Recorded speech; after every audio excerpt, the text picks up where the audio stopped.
चर्चा करता फांसी फान गे अगे तोरे करनवा नवा दतनमा मोहलिया हम बंद गे तोरे करनवा नवा दतनमा मोहलिया हम बंद गे।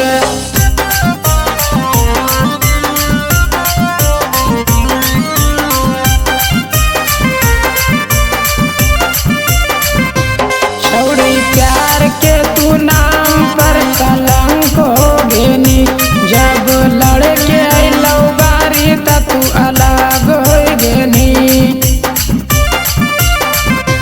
छौड़ी प्यार के तू नाम पर कलंक हो गेनी जब लड़के अइलौ बारी त तू अलग हो गेनी।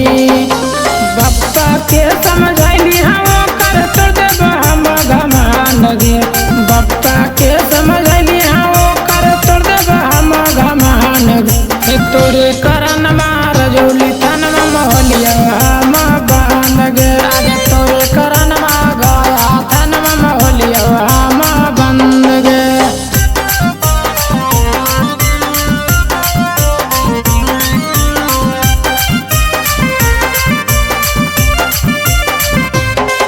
जब होता हमर जेलवे से बेल गे छौड़ी फिर चालू करबो उहे हम खेल गे छौड़ी।